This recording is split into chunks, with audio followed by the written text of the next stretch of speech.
So when did you notice the nail was broken?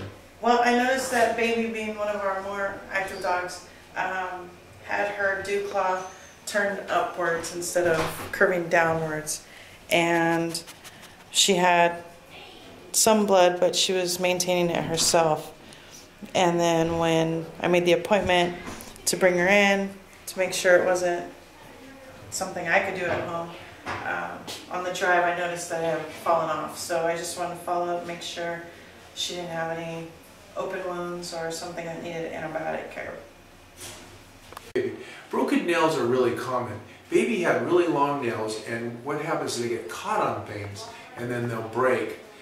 But sometimes if they pull off completely, like this little dew claw did, then everything's okay. If you don't see any sections of the nail still in there, if it's not bleeding and it's not oozing and there's not red around the toe, or if it's really swollen, then you can really just put a little peroxide on it or neosporin, and it should be okay.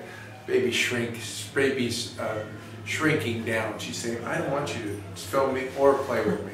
So that's what happens with broken nails. If you keep them short, they won't break like that. Dogs usually wear their nails on cement and dirt and asphalt and concrete, but there's very little nail wear on couches and beds and carpets and linoleum. So they don't wear them normally anymore like they used to when they were in the wild. And baby's not in the wild. So anyway, so that's what you do. If you notice a broken nail, you look at it. If you can, be careful too, because dogs will bite when you play with that. And then you see if you see any blood, any swelling around the toe. If it's swelling around the toe, they can get a nail bed infection, and then we need antibiotics for that. But baby doesn't. Baby just has the nub of the internal nail, and then a new nail will grow back in a short period of time. So if there's no bleeding, swelling on the digit, if there's no sections of nail on there, then you just wash it up, you put a little peroxide on it, some neosporin for a few days. But if you notice any changes, take it right to the vet. Have a great day. Well, the take-home advice I have for this situation is keep your dog's nails trimmed, because when they get long, they can get caught on stuff and broken. And if you look at your dog's nails, they should, some nails grow straight out and curve, and some nails curve right away. The ones that curve right away usually wear down pretty good. The ones that go straight out are usually susceptible to breaking. So if you keep your dog's nails trimmed, they won't get caught on stuff and they won't break. It's never fun to keep your dog's nails trimmed because they hate it. But if you take it to a groomer or to a pet store or to a veterinarian, they'll fix them up for you.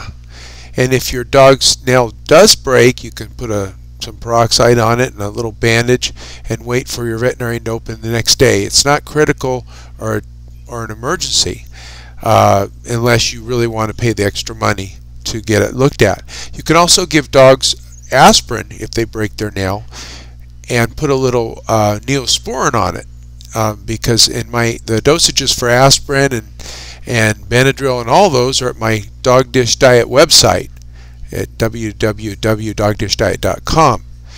And I'm always trying to get people out there to feed their dogs better, because honestly, dogs feel better and they look better and they lose weight and their coats get better and they stop having all this itchy skin and ear problems and medical problems. So I always try to direct you to my website, dogdishdiet.com.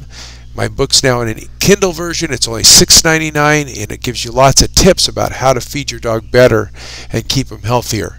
There's also videos, a series of Feed Your Pet to Avoid the Vet at mindbites.com. So there's lots of options out there to learn how to feed your dog better diet using healthy human food, oils, and better dog food. But anyway, have a great holidays. Be safe. And be thankful that we all have a roof over our head and enough to eat, because that's really what's important in life. And take care of your family. Here's Dr. Greg.